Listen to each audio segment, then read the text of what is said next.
ಪ್ರಕಟಣೆ 15ನೇ ಅಧ್ಯಾಯ. 7 ಉಪದ್ರವಗಳನ್ನು ಕುರಿತದ್ದು.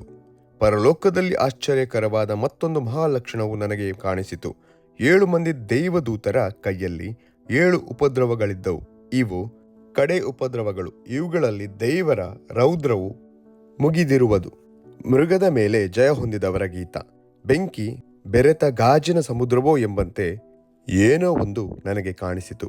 ಆಗ ಮೃಗದ ವಿಗ್ರಹಕ್ಕೆ ನಮಸ್ಕರಿಸದೆಯೂ ಅದರ ಹೆಸರಿನ ಅಂಕೆಯನ್ನು ಮುದ್ರೆ ಹಾಕಿಸಿಕೊಳ್ಳದೆಯೂ ಅದರ ಮೇಲೆ ಜಯ ಹೊಂದಿದವರು ದೇವರ ಸೇವಾರ್ಥವಾದ ವೀಣೆಗಳನ್ನು ಕೈಯಲ್ಲಿ ಹಿಡಿದುಕೊಂಡು ಗಾಜಿನ ಸಮುದ್ರದ ಬಳಿಯಲ್ಲಿ ನಿಂತು ದೇವರ ದಾಸನಾದ ಮೋಶೆಯ ಹಾಡನ್ನು, ಯಜ್ಞದ ಕುರಿಯಾದಾತನ ಹಾಡನ್ನು ಹಾಡುತ್ತಾ, ದೇವರಾದ ಕರ್ತನೆ, ಸರ್ವಶಕ್ತನೆ, ನಿನ್ನ ಕೃತ್ಯಗಳು ಮಹತ್ತಾದವುಗಳು, ಆಶ್ಚರ್ಯಕರವಾದವುಗಳು ಆಗಿವೆ.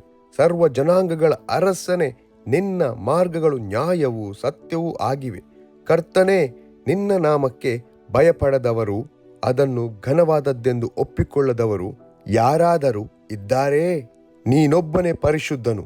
ನಿನ್ನ ನೀತಿಯುಳ್ಳ ಕೃತ್ಯಗಳು ಪ್ರಕಾಶಕ್ಕೆ ಬಂದದರಿಂದ ಎಲ್ಲ ಜನಾಂಗಗಳು ಬಂದು ನಿನ್ನ ಸನ್ನಿಧಾನದಲ್ಲಿ ನಮಸ್ಕಾರ ಮಾಡುವರು ಎಂದು ಹೇಳಿದರು. 7 ಉಪದ್ರವಗಳು ದೈವ ವಿರೋಧಿಗಳಿಗೆ ಉಂಟಾದದ್ದು. ಇದಾದ ಮೇಲೆ ನಾನು ನೋಡಿದಾಗ ಪರಲೋಕದಲ್ಲಿರುವ ದೇವದರ್ಶನ ಗುಡಾರದ ಪವಿತ್ರ ಸ್ಥಾನವು ತೆರೆಯಿತು. ಅದರೊಳಗಿಂದ 7 ಉಪದ್ರವಗಳನ್ನು ಕೈಯಲ್ಲಿ ಹಿಡಿದಿರುವ ಆ 7 ಮಂದಿ ದೇವದೂತರು ಬಂದರು. ಅವರು ಪ್ರಕಾಶವೂ ನಿರ್ಮಲವೂ ಆದ ನಾರುಮಡಿಯನ್ನು ಧರಿಸಿಕೊಂಡಿದ್ದರು. ತಮ್ಮ ಎದೆಗಳಿಗೆ ಚಿನ್ನದ ಪಟ್ಟಿಯನ್ನು ಕಟ್ಟಿಕೊಂಡಿದ್ದರು. 4 ಜೀವಿಗಳಲ್ಲಿ ಒಂದು ಈ 7 ಮಂದಿ ದೇವದೂತರಿಗೆ ಯುಗಯುಗಾಂತರಗಳಲ್ಲಿಯೂ ಜೀವಿಸುವಾತನಾದ ದೇವರ ರೌದ್ರದಿಂದ ತುಂಬಿದ್ದ 7 ಚಿನ್ನದ ಪಾತ್ರೆಗಳನ್ನು ಕೊಟ್ಟಿತು.